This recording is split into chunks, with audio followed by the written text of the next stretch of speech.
Michigan. The name brings a lot of connotations to mind. For many, it's the crime rate in Detroit, the declining automotive industry, pothole-filled roads, miserable cold, or even the irony of this state with the most access to fresh water, but can't supply it clean to its citizens like in Flint. People have a lot to say about Michigan. Or so that's what I encountered when I left home, to hear the opinions of the rest of the world. But that's just what Michigan is to me. Home. The place where my parents taught me to be a man. Where I learned to bait a fishing hook, track a deer, steal home plate, dive in for touchdowns, and do it all with a humbleness that would make them proud. While others often think of the downfalls of Michigan, I try to think of the good. But even so, the place you call home, where you grew, comes with both the good and the bad, and I think I'm finally ready to accept that. It wasn't all fun and games, and becoming someone worthwhile has its fair share of difficulties. The expectation is to be up at 5 a.m. and help your neighbors get their car out of the snowbank, pulling over amidst the icy drifts to help jump a battery that had long since died in the frigid temperatures, and to ignore the rattle in your lungs from that frosty wind to help others.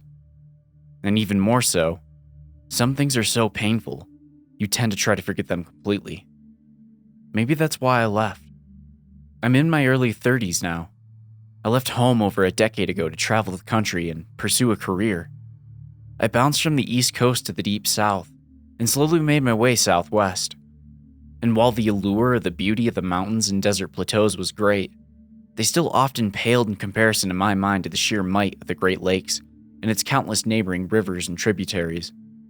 As I've grown older, I've often become nostalgic for home, spending long hours daydreaming of green forests, pristine blue lakes, waterfalls, and miles of sand dunes. I miss the people who weather the harsh winters and consistent overcast, just to appreciate those few beautiful months where the sun reflects off the water and the world seems so carefree. I've often found that those in the Southwest are spoiled by the sunshine and comfortable temperatures, unaware how fortunate they are, which at times has frustrated me. And even more so, it's very difficult to take someone seriously who wears a winter jacket in 60-degree weather.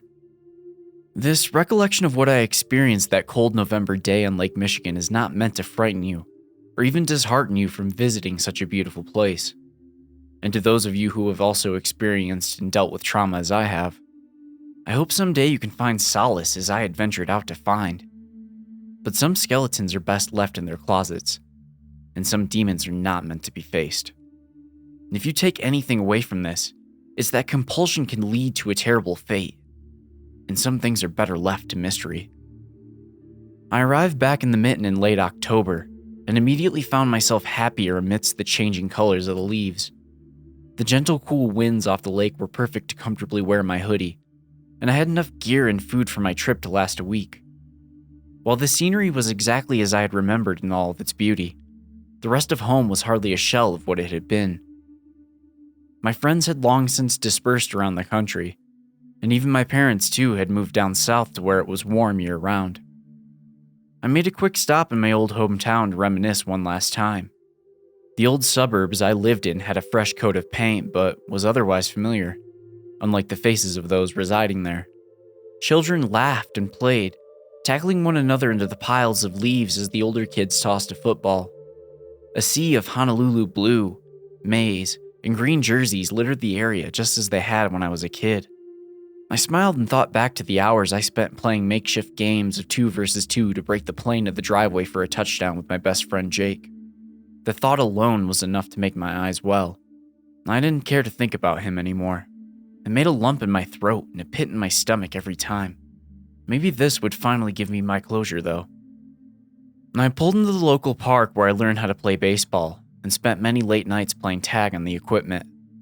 I can still remember that legendary moment where Jake threw our kickball from the tallest perch of the wooden castle across the sidewalk and down to the baseball field to squarely hit Jimmy Roberts, the neighborhood bully, right in the face.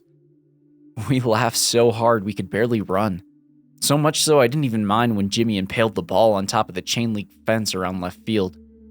As I wandered around the decaying structure, I paused to stare at the fading, red plastic slide.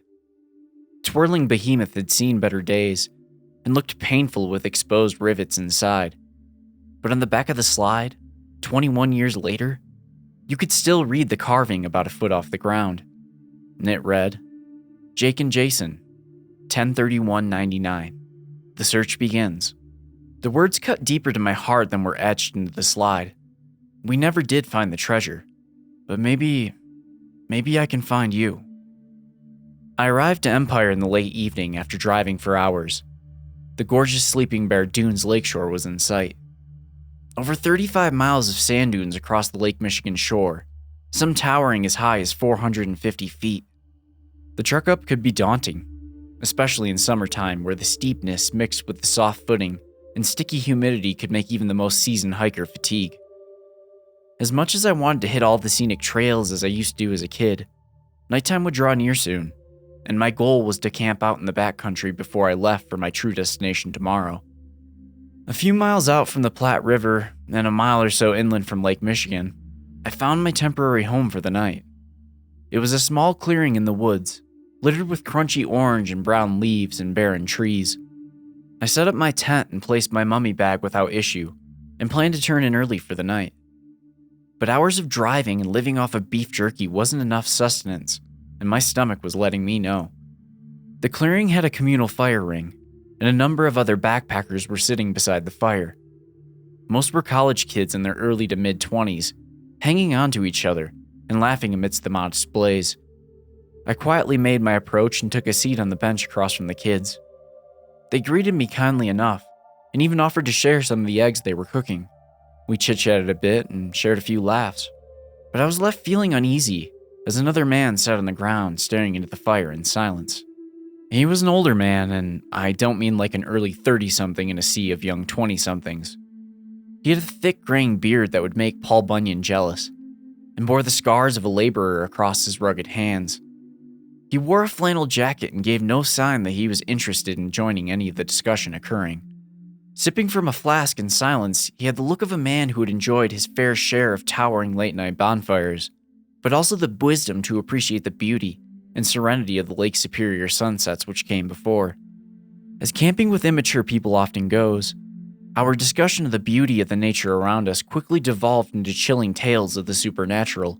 I had none to offer myself, but listened intently as the boys attempted to scare their girlfriends closer. The banter was fun, and eventually the kids turned in when they had a few too many drinks, leaving me alone with the grisly old man. I'd become trapped in my own head amidst the silence, thinking back to the times I played here as a child with Jake, hiding amidst the trees, splashing through the river, and of course, our favorite pastime, scouring the lakeshore for shipwrecks. I'm unsure how many minutes passed by as I stared into that fire before my trance was broken. "You all right, son?" I was startled by the sound and immediately recognized that accent. The old man was a Yooper if I had ever heard one, much like my mother's side of the family. "My apologies, sir. It's been a long day, just reminiscing a bit. I've been here in a long time," I stammered. The old man glared at me and nodded, taking another sip from his flask. A cool breeze picked up and soared through camp, sending a chill down my spine. "You know a storm's coming, right? Probably will hit over the next couple days. Those kids are leaving in the morning, and you should as well," the old man stated. I looked up to the sky. The clouds were rolling in and slowly converged, blacking out the stars above. "Yes, I'm aware. I have something I need to do. I've put it off for far too long. I'm planning to head to the islands tomorrow before it gets too bad." The old man stared at me. His features were that of concern, but also of great pain, as if he had been crying. He set down the flask and took a deep breath. "You should really reconsider going out there, son. Take your trip another time. Besides, with the sickness going around, the charters aren't running. You'll have to take a private boat. That's a choppy 10 miles. You don't want to join the other wrecks, do ya? And besides, strange things happen out there this time of year." And I was standing up to make my leave when his final words caught my attention. I was more than aware of the strange things that could happen in these woods, and the many peoples we were inevitably resting upon, buried beneath the sands over the years. The old man spoke again. You can call me Harold. Please take a seat and hear me out. Looking at the color in your face, I'd say you were already aware of the strange things that November brings here. Mind indulging an old man? Harold was a strange character, but his intuitions were correct. I knew all about the bizarre things that could happen out here, and I intended to get answers on this trip, one way or another. I sat back down and nodded to the old man to continue. You know, they call this sleeping bear because of an old Anishinaabeg legend. A mother bear and her 2 cubs were across the lake in Wisconsin, and whether it was on fire or famine, they decided to swim across to shore to find safety in a new home. 10 miles out, though, the cubs fell short, drowning in the lake. The mother bear made it to shore, and exhausted and heartbroken, perched upon the dunes crying out for her missing cubs. The Great Spirits marked the little ones' graves with North and South Manitou Islands, and the dunes themselves for the mother to always stand watch over them. I never understood that story as a kid, but I do now. I came down from Munising back in the early 80s. Thought I needed to see how you trolls beneath the bridge lived with your mitten t-shirts and big city life. I ended up foresting and working landscape down here in Empire. Even met a pretty gal and had a kid. And I really used to love it down here. I had a good job, spent my days outdoors, and had a new family to love. The work was hard, but the lake brought opportunities. Odd jobs with shipping and manufacturing, a bustling forest with game to hunt, and a beautiful place to raise my son that was safe. But the lake doesn't just give life, too. It takes its fair share. The people that live on these shores rely on it for a lot, but she'll turn on you given the chance. There's dozens of shipwrecks littered around those islands out there, and wouldn't be surprised if there were hundreds waiting to be uncovered beneath the sand on the shore. You see, the lake doesn't just take inexperienced sailors or naive tourists that go out on the piers during the storm, or try to swim beyond the buoys. Those waters are unpredictable for anyone. The Great Lakes are deep enough to be small seas. They've got their own weather systems. Many a ship captain has left from shore during a bright, calm day, only to find themselves in peril shortly after. And the witch? She's the worst of them all. She comes in November, hitting Superior and Michigan the hardest. A freak storm system that brings torrential downpours, horizontal snowfall, blasts of ice, and winds so frigid it leaves your bones aching. The Witch of November has taken many. Everyone knows the big one, the Fitzgerald off of Whitefish Point. Literally split in half by the harsh winds and 25-foot waves. The Titanic of the lakes was no match for the witch. But you get used to the peril, and many of these coastal towns embrace it. These wrecks become legend, and are immortalized as such. The citizens fight for their protection. You wouldn't desecrate a grave in a field, so why would you allow tourists to dive down to the wrecks? That is what they are, after all, graves. A watery tomb where the sailors who spent their lives on the water also spend the afterlife. An honor around these parts. You see, I grew up on the lake shores, and part of being a boy in Michigan is dreaming of sailing these waters and all the dangers that accompany it. The sense of adventure and mystery can compel a young boy too far, though. Courage, much like curiosity, can damn us all too easily. Back in November of '86, the witch hit the coastline hard. I had picked up my son from my wife's mother's place. The drive was miserable in my little truck. Couldn't see more than 20 foot ahead of us, and fresh powder on the ice was a recipe for disaster. My son was shaken, but I got him home in one piece. He was a little guy, but he sure was tough as nails. I can remember stepping inside to take a break from shoveling the drive out, to find him trying to lace up his boots with his oversized snow pants on to come out and help. Gotta love when they're that age. All the best intentions in the world. And I miss that. The old man seemed to be lost in a daydream of his own now, staring into the fire without uttering a word. A tear began to roll down his cheek when he quickly brushed it aside and apologized. Excuse me, where was I? At the time, that was the worst day of my life. The police came rumbling down the old rough drive to my house. The officer took off his winter hat and held it to his chest at the door. She got hit by a car that couldn't stop at an intersection. And it happened so fast. She was gone by the time help arrived. A big piece of me died in the snow that day. I didn't realize it could get any worse. And then it did. Because I had to break it to that perfect little boy. I knelt beside him. My words stammered over and over. I could feel the knot in my throat growing as I tried to hold back my own breakdown.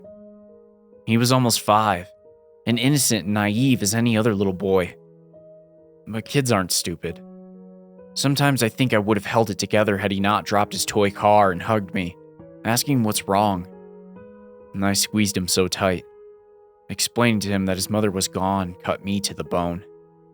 And I stared into his bright blue eyes, the bright blue eyes his mother gave him.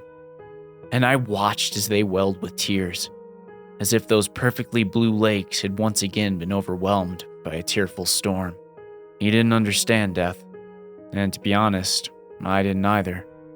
Who does? The funeral in particular was misery.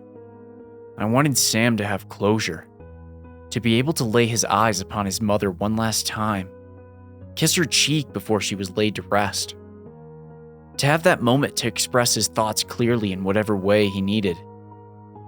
But the casket was closed, and the body which resided inside no longer slightly resembled his mother. Mangled and frostbitten, skin blackened and blued. The identification of the body will haunt me forever.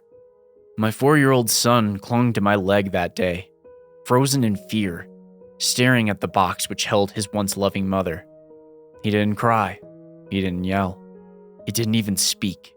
I could lie and say the next few years got easier, but they didn't. They weren't the hardest thing in the world, though. My son was perfect and made it all worthwhile. I worked extra jobs. I arranged for sitters, helped with homework, attended practices, and made sure that Sam realized that he was loved as much as anyone, whether his mother was here or not. God rest her soul. And every time I returned home to see that boy, I got to see Sarah's smile and those deep blue eyes. He was her legacy, and the only thing that made me proud. To say that Sam was a spitfire would have been an understatement. Competitive to the core, he had every good trait of a little boy you can imagine. He wanted to run the fastest, jump the highest, throw the farthest, get the best grades, and he tried so hard to help others. The only time I'd ever been called to his school for a misbehavior, I laughed because he had punched a kid who was teasing a little girl. In a way, I think Sam knew how bad I was hurting, and how tired I was to make everything work. And maybe that's why he did everything right. Maybe I just got lucky. Who knows? As Sam grew up, we only had more fun. He was my pride and joy, and the best friend I had. We spent hours digging up worms to see who could catch the most fish. I taught he and his friends all the trick plays we used to run in the football field when I was a kid. He was a gifted athlete, and he shared the same love for adventure and exploration in the woods that I did, hiking with me for hours where others his age would never have made it half as far. And when we returned to town, and we spotted someone wearing something with a Green Bay logo, he'd glance at me and shake his head in disgust. Son, have you by any chance heard of the Francisco Morazan? I had been so engrossed in Harold's story that I almost missed the question. Or perhaps I even ignored it. By the time he repeated it, I could feel that familiar, nauseating feeling growing in the pit of my stomach. Hardly a day had gone by in the past 2 decades where that name didn't ring in my head. I gulped. Yeah, I've heard of it. A shipwreck in the Manitou Pass off the islands. We used to tell all kinds of stories about it as kids. Harold raised an eyebrow and nodded, his lips for the briefest moment seemingly forming a smile which was all too fleeting. May I ask, what kind of things did you hear? I thought back to the playground, back to the hours of scheming and planning adventures with Jake. There were so many shipwreck tales, but this was the one that defined our childhood, both the good parts of it and the bad. It was an old shipwreck that went down in a November storm as well. Supposedly the crew survived, but a little boy trying to explore it drowned. They also say that the crew made it off the boat and made it safely to South Manitou, only to be taken by spirits of sailors who were infected with cholera and dumped in a mass grave. My best friend and I as kids had plans to find the crew's treasure. As I said it, I once again thought back to the inscription we left at the park, the chronicle of the beginning of our adventure. The old man chuckled to himself. It amazes me how children can fight, compete, and pester each other, but share so much camaraderie and adventure that these stories could travel across the country in months. When my son was 10, he was too excited to find the lost treasure of the forgotten shipwrecks. He and his friends would stay up late, drinking pop and making maps, and planning how they would haul the loot. They would even tell stories about the damned passengers at this very campfire. The last time those boys told those stories was on a Halloween night so many years ago. I resigned to my tent, and the 3 boys to theirs. I had been exhausted from juggling all my responsibilities. As Sam got older, the practices only became more frequent, along with trips to friends' houses, fishing trips, day hikes, and my own jobs. I crashed hard that night as October came to a close. I'm told that the sky went black with menacing clouds as the storm began to muster its strength. I never even heard the rumbling in the distance, or the howl of the wind as it tore through the trees. And at 3 a.m., I was startled by the harsh sound of the zipper on my tent, my son's friends frantically attempting to get inside. By the time I realized they weren't crying because of the storm, Sam had already been missing for an hour. I can't describe the feeling I felt. The closest I can describe it to is hopelessness in the most urgent matter of your life. When you need to leave for an appointment and someone keeps talking to you so you can't walk away yet, but times a billion. I needed to find my son. He was all I had left. And if a storm was coming, who knew what kind of harsh weather could have been brought? I had to wait though.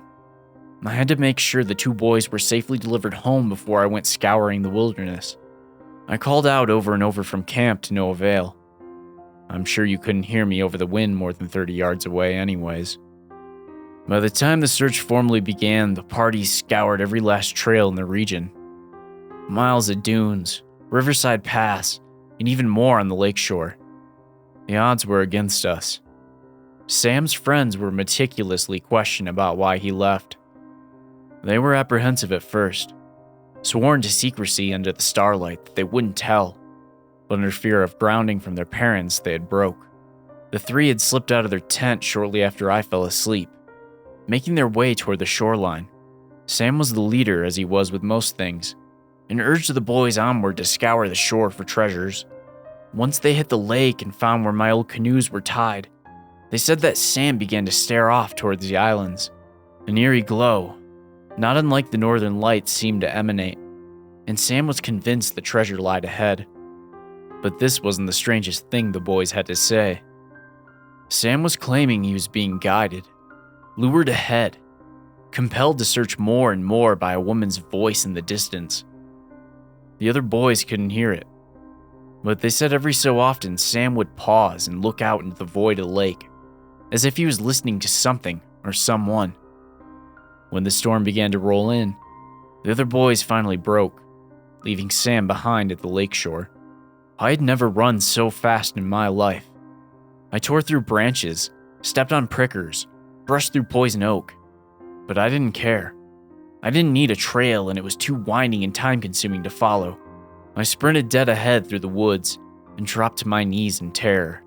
One of my canoes was gone. The tumultuous waves were nearly 10 foot then, plenty enough to flip an inexperienced solo rower out of a canoe, and especially a child. I attempted to push the second boat, but I was apprehended, held down by local volunteers and fathers and policemen, and I struggled for some time, crying out to my son amidst the incoming rain and snow flurries. And in my stress-fueled delirium, I looked out to a nearby dune, and I too saw that strange, colorful light the boys had mentioned. Only this time it hovered over a figure that was passing through the dunes, and for the briefest moment I felt I heard her siren song. I thought that the worst day of my life was losing my wife, but losing my child almost made me forget that she had ever existed at all. The pain dwarfed anything I had ever felt. Nothing mattered anymore. I wept for the funeral we had for her, unable to lay eyes upon her one last time due to the grotesque condition of her body. But now there was a realistic chance the box I would be bearing for my son would just be empty, and the unknowing would endlessly eat at me.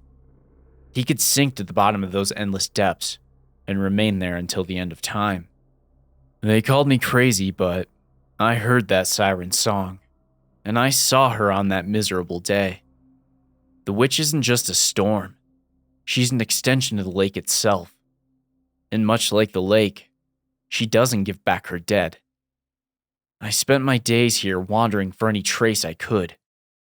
I know now how the mother bear felt perched upon these dunes looking out for her babies. I stare out into the distance for mine every day, but the spirits won't ever grant me a marker for his grave like they did for hers. She preys off those foolish enough to explore this lake and coastline in November. A show of force to keep us from her deadly grip. I just want him back. To bury him with his mother. All I can see when I close my eyes is his little discolored and bloated body floating just above the lake floor. A sailor's death isn't fit for a boy. And I was admittedly shaken by Harold's story. I didn't even reply. I didn't know what to say. It isn't that I wanted to seem like I doubted the old man. In fact, I believed him in earnest. That night in November back in 1999, when Jake and I had snuck off from our campsite to make our own adventure. Oh, how we laughed as we chased each other atop the dunes and watched as the lightning rolled toward the shore from miles out. A perfect maelstrom that would only get worse. The only break in the black sky that night was again that mysterious light we saw in the distance, and how alluring it must have been to Jake. He asked if I could hear her, if I could see her as clear as he could, to which I couldn't. I always wondered why I hadn't fallen under her spell. Maybe it was just because Jake wanted that treasure more. I can only remember climbing into the small rowboat we found on shore together, and after that it all goes blank, and I was alone on the shore, and Jake was nowhere to be found. By this point, Harold had passed out on the ground with his flask dripping beside him. The stress of the night seemed to take its toll, and I'm sure the recollection of his family, which was taken far too soon, was just too much to bear. But just because a handful of boys years apart suffered a similar fate, didn't mean that the witch was real. Michigan was home to dozens of urban legends. The Ada Witch, a woman in white stalking Finley Cemetery, the Dogman of Traverse City, made famous by its coverage on the local radio station and a catchy song that's still played today. The Melonheads, ghosts of hydrocephalic children that were experimented on in the early 1900s. But never once had I heard an old sailor named Storm System being referred to as a living, breathing entity. Maybe it was best I just pack up and leave. I didn't want to end up like Harold, drunk at the sight of his personal trauma every day, reliving a futile cycle of constant pain and tragic reminders. I let the old man sleep. My mind was racing far too much to join in that struggle. I took my pack and made my way through the woods towards the shore. The leaves crunched below my feet as the frost began to accumulate. A storm was coming. There was no doubt about that, witch or not. I sat upon the dunes peering out towards the twin islands in the distance. The charters weren't running due to the virus, and they would have stopped running this time of year anyways. Was renting a boat the best option? Or would I end up like countless others who thought they could paddle there, only to join so many in the watery grave? And that was when I first saw her. Something had caught the corner of my eye, a few hundred yards to my right. Atop a large sand dune stood a lone figure, clutching a lantern. She seemed to be wearing some sort of tattered cloth, and her facial features were indiscernible at that distance. And even though I couldn't make her eyes out, I know that hers were locked with mine. The lantern raised, and with her free hand, she pointed out before me. As quickly as the storm had appeared, it disappeared. The choppy waves were calm and rhythmic, and a bizarre light of different colors flashing overhead, leading directly towards South Manitou Island. Maybe this is why both Sam and Jake disappeared so quickly. Perhaps she had given them an opportunity to find what they sought most. Or was it merely a trap? I followed to the water's edge when I saw Harold's old canoe resting on shore. The vessel clearly hadn't left the beach in some time and was loaded with sand and debris. As I splashed into the water, I noticed a layer of grime dripping off to reveal the words, "Little Bear." This boat had been launched countless times to scour the lake floor for a body that was never going to be found. Was it really worth it to take this risk? I paused at the boat and turned my back on the lake. I was done. And then I wasn't. I heard her sing, and I could see her in the distance still pointing. I can hardly describe what I heard. No understood lyrics, just a beautiful echo in the night that continued on and set me at ease. I closed my eyes and grew more in tune with the music. And then I must have fallen asleep. The dreams I had that night were bizarre to say the least. Some of the most vivid I had ever experienced. I was lying in the sand staring up at a pure blue sky, and the whitest clouds I had ever seen dotted the horizon heavily. They moved so quickly overhead that I wondered if the ground beneath my feet was actually shifting. When I sat up, I realized I was in a ghost forest. No, it's nothing paranormal, though it is a bit unsettling. When the dunes overtake old cedar forests, they eventually uncover themselves with erosion, sometimes hundreds or even thousands of years later. The trees are barren, often jagged, spiraling in strange directions, like some ancient forgotten landscape. I wandered through the sparse, dead-looking flora. There were no signs of life, no birds chirping, no water washing onto the shore around me, and no signs of tracks, not even to where I woke up on the ground. And that's when it clicked that none of this was actually happening. I had dozed off on the beach. There was no witch, no eye of the storm inviting me out into the lake. Just a stressed out and depressed 32-year-old that lost his best friend years ago and could never face it.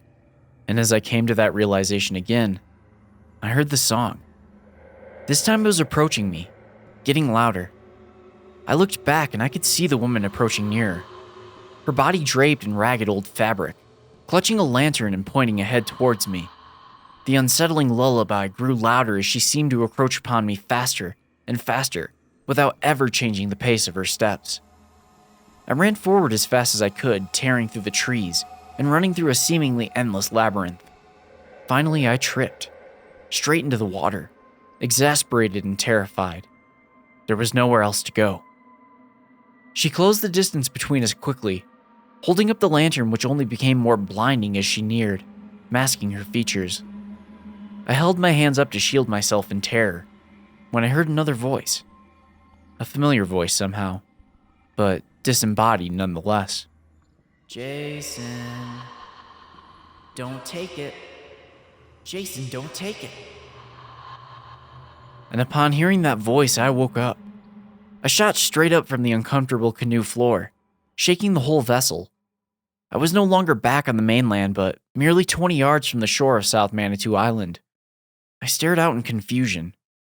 Had I drifted in my sleep, or did I really paddle my way here? The lights no longer emanated from the sky, and instead that familiar blackness took hold as the water around me became noticeably more violent. The waves in the distance reached upwards of 8 feet already, and I knew I couldn't risk the trip miles back. I swallowed my fear and confusion and pushed onward to shore. As I beached Harold's boat, I looked off to my left and could see the wreckage of something in the distance. My heart skipped a beat as my childhood dream came true. There it was in all its splendor and mystery. The Francisco Morazan, eternally resting in the grips of the mighty lake. If this was truly the Morazan, I was on the southern shore of the island.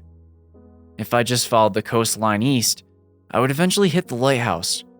Maybe if someone was manning the station, I could get help to transport me out of here. The temperature had dropped drastically in just a few minutes, and the gusts of wind no longer caused a chill, but a bitter sting. I tried my best to huddle myself in my jacket, and pulled my pack up on my back to protect my neck. As I attempted to follow the coast back, I took one last look at the wreckage, and again, I saw the lights. They flickered overhead, much like the northern lights, dancing in the sky, shifting hues at will. They led from the shore behind me further into the woods. Once more, I couldn't escape the idea that maybe this is the same path Jake took. I'm not a child, though. I can handle a situation. Maybe I can find him. Maybe I can get the answers I've so desperately sought all these years. Looking back, it was foolish, but I had gone too far to turn back then. I scurried as quickly as I could deeper into the tree cover away from the shore. The rain had begun to fall, and it was cold. I was ill prepared for this weather change and definitely wasn't anticipating a lack of fire or shelter. My pace would only continue to hurry, because I was somehow not alone. Amidst the dimly lit trees, I could hear voices from somewhere, whispering from all directions. Anguished cries, pleas for mercy, and nauseating sounds. The agonizing sobs of a dying crew left abandoned on this once barren island. I thought back to the stories of the cholera-stricken sailors, left to rot in mass graves until dehydration took them one by one, supposedly separated forcibly from a treasure they desperately sought to bring home amidst a deadly storm, the treasure which we dreamt about as boys. And only as I pieced their connections together did the voices become louder, until I saw them. In a small clearing ahead, a shallow pit laid. I could see emaciated hands grasping for the surface, only to fall further in. The screams grew louder still, and I knew that these creatures could have taken Jake or Sam, and especially if they did uncover their otherworldly possessions. I sprinted around the mass grave, just close enough to see their gaunt and withered expressions gasping for help with their bone-dry tongues. Another entry to the forest was ahead, and I do my best to make for the next clearing. As I pushed through the brush, I stopped so abruptly I fell onto my behind. There she was again, holding the lantern up high with the light so blinding I had to shield my eyes. Her song echoed once more as I scurried to my feet, attempting to make a break for the opposite direction. The decrepit crewmen were now above ground, floating just off the surface with arched backs and gently flailing limbs, as if they themselves were floating in an underwater grave. I was unsure which creature I feared more at this point, and pushed my way past, working further north into the island when I noticed again a break in the sky with those mesmerizing lights. At that point, I had no guidance or clear path to salvation, and followed the lights, praying at least for a respite from the depraved things which stalked me. I was keeping ahead of those things, but I was fatiguing fast, and the growing lack of visibility only made things worse. I was exhausted as a fit 32-year-old. There was no way a 10-year-old could have made it this far. I couldn't think about that, though. I had to focus. I had to get off of this island. And then I fell. Another mass grave, it would seem. This one left barren. No signs of any creatures residing inside. Just a shallow pit, roughly 4 feet. And with every attempt I made to pull myself up, I seemed to collapse the edges in a bit more, falling backwards. I tried to dig instead, make a slope to walk myself right out, but my hands were cold, and it seemed as if the ground had begun to froze with every attempt I made, while every time I tried to climb the dirt was mushy and wet, collapsing in. Nothing made sense. The last attempt sent me falling back, and I struck my tailbone hard against something. I looked down and saw a small wooden chest. I lifted the lid and nearly cried. Gold coins. Dozens of them. The stories were true. Perhaps the sailors did find Atlantis in the depths of the lake. Or maybe the Confederates really did dump their wealth. Or perhaps it was just accumulated over time. At this point, I'd believe anything. I was going to bring this back for Jake. This was his treasure. What he gave his life for. I clutched the chest with a heave using 2 hands and turned to face the shallowest wall of dirt. But to my surprise, the wall was no longer there, nor was there a pit at all. Just an empty clearing in the most bizarre sky I had ever seen, lit up for miles by the strange light. The torrential downpour ceased, and the bitter cold subsided. I walked with the chest back the way I came. I was dumbfounded. No longer did I hear the whispers of the dead, nor did I see the witch's lantern in the distance like some sort of lighthouse guiding me to danger. I neared the first mass grave I saw and watched the former crew lie motionless, staring up at me without a bit of moment other than wandering eyes. I would eventually make it back to the little bear. I placed the chest inside and stared at the calm waters, illuminated by the most bizarre display of lights. Then I saw her just up ahead in the distance, Standing atop the wreckage of the Morazan, the witch waited, pointing toward mainland. Was she truly helping me? Again, indecision gripped me, and I froze before the small boat. Then once more she began to sing, and I found myself powerless, stepping towards the old canoe to make my way to the water. And as I did, I saw as the waves rose higher and higher, calling me to the depths I could not escape. But something broke my trance once more. A familiar voice from somewhere nearby, but I couldn't locate the source. Jason, don't take it. And then it all clicked. Just as Harold had said, the naivety, the courage, and the compulsion for adventure, she feeds off it to lure you to your demise. I fought my hardest trying to think clearly. I grabbed the chest and sprinted back into the woods. Her siren song growing louder behind me with every step as I fought to ignore it. I thought of Jake with every passing step, but not how I usually do, with tears in my eyes, alone as a child on the shores of Lake Michigan, searching for my best friend. Instead, I thought of all the reasons I missed Jake for. I remembered the expressions on our face when we first crashed our trucks together during recess. I remember being sent to the hall together for laughing too much in class. I remembered late nights playing tag and high-fiving as we took down another pair in football. And I now remember Jake pushing me out of the rowboat in a brief moment of clarity on that awful night 20 years ago, before the witch took him again. Just as clear as I could hear his voice now, telling me to leave this godforsaken treasure behind, along with our childhood dreams and trauma. I tossed the chest when I could no longer fight the siren's call. I tumbled to the ground and watched as it bounced and rolled straight into the grave. I closed my eyes tight and put my hands over my ears as the song became unbearable and the witch bared down upon me. I'm unsure how long I laid there in the fetal position before I relinquished the grasp of my own head to peek behind me, but there was no witch, no lantern, no tracks following down the trail behind me. In a moment of fear, I slowly inched my way towards the pit before me. As I peered into the void, there was no more crew. There was also no more treasure chest. Just a big hole in the ground, with 2 small skeletons lying inside. I would recognize the one nearest to me anywhere. And it was Jake, leaning against the dirt wall in a faded lion's hoodie, with a logo that hadn't been used in years. And the other I presumed to be that of Sam's, Harold's long-lost son. I no longer had my treasure, but I did have my closure. And I had an opportunity to put these 2 to rest, as they should have been decades ago.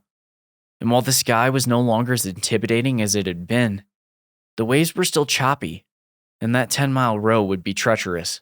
But as I looked out from shore, I could see a boat moving forward in the distance, and a familiar title on the side, Coast Guard. Harold wasn't going to let me die out there without a fight. That day I had waved the Coast Guard in. They brought me back and got me fixed up. Some minor wounds, but nothing too serious. I was able to guide them to the remains of the 2 boys, and their families were contacted to get them the burials that they deserved. Jake's parents had long since died, and he had no other kin on record, so his remains were cremated, and I brought him back home to spread his ashes. As beautiful as Lake Michigan is, and as much as we loved it, I figured he'd like to be away from it for the rest of time. I spread the ashes around town at all of our favorite places, and of course beneath the slide where our journey began. And I carved beneath the original inscription, Jake and Jason, 11/2/20. The search ends. As much as I'd like to say I got over everything, and got to enjoy the lake again, I'd be lying. And I had to make one last stop into Empire for Sam's service. I stood beside Harold, who didn't weep. He stared as his son's casket was lowered into the ground next to his wife's. A look of relief marked his face. The spirits had finally granted Harold a marker to memorialize his son. It read, Samuel C. Kelly. Sleep well, little bear. Harold and I shook hands that day and went on with our lives. He said he was thinking about returning to the Upper Peninsula for a while. He was a bit nostalgic for home too, and I headed back south. But the problem is that I still see her. You see, the witch still follows me. At first it was only in my dreams, trapped in that ghostly forest. running until there was no more ground to cover as she mercilessly pursued. But lately, Jake's cries have become softer, and I don't wake fast enough. She gets closer and closer, and when she finally reached me, I would wake up with that same aching sensation from the frigid winds that night. But since that dream, I see her in my waking life, sometimes down the hall at work, other times out the window across the street, and even a few times in my room when I wake up in the middle of the night. She no longer carries her lantern. She doesn't hide her face. A pale blue, cyanotic hue with graying eyes, bloated skin dotted with pale red blood vessels. The ghastly thing is always pointing west, back towards the lake no matter where she follows me to. Because much like the lake, she doesn't give up her dead. And I was never supposed to make it off that island.